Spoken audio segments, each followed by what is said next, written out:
Mahabharat facts में आपका स्वागत है। आशा करते हैं सभी स्वस्थ होंगे। महादेव की कृपा आप पर बनी रहे। मित्रों, ये तो हम सभी को मालूम है कि पांडव और कौरवों के पिता पांडु और धृतराष्ट्र का जन्म नियोग के जरिए हुआ था। उस नाते महर्षि व्यास भी उनके पिता थे। उसी क्रम में विदुर भी व्यास के जरिए ही पैदा हुए थे। क्या आपको मालूम है कि इनके अलावा भी व्यास का कोई पुत्र था?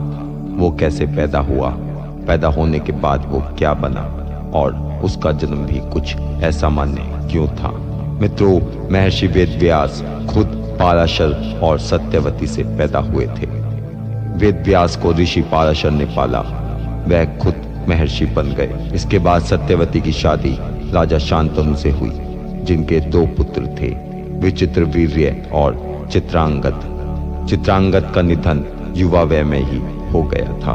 फिर विचित्रवीर्य का विवाह अंबिका और अंबालिका से हुआ, लेकिन विवाह के बाद विचित्रवीर्य का भी निधन हो गया था। अब समस्या ये थी कि राजवंश को कैसे आगे चलाया जाए, क्योंकि दोनों ही रानियों की कोई संतान नहीं थी।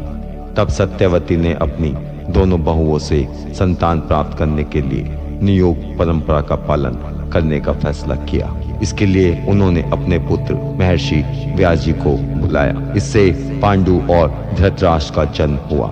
लेकिन जब अंबालिका को दोबारा वेद व्यास के पास जाना था तो उसने डर के मारे दासी को उनके पास भेज दिया, जिससे विदुर पैदा हुए। इस तरह व्यास इन तीनों के जैविक पिता थे। क्या इन तीनों के अलावा व्यास का कोई और भी जैविक पुत्र था? वैसे तो व्यास ऋषि थे, लेकिन उनकी शादी वाटिका से हुई, जिन्हें आरुणि के नाम से भी जाना जाता है। उन दोनों के एक पुत्र शुकदेव हुए थे। हालांकि शुकदेव के जन्म की कहानी भी विचित्र ही है। मित्रों, वाटिका ऋषि जाबाली की पुत्री थी। वह खुद भी आध्यात्मिक तौर पर बहुत प्रखर और उन्नत महिला थी। ग्रंथों में कहा गया है कि शुकदेव अयोनिज पुत्र थे। वह 12 वर्ष तक माता के गर्भ में रहे। कथा के अनुसार भगवान शिव पार्वती को अमर कथा सुना रहे थे। तभी एक शुक ने हुंकार भरी। शिव ने उस तोते को मारने के लिए त्रिशूल छोड़ा।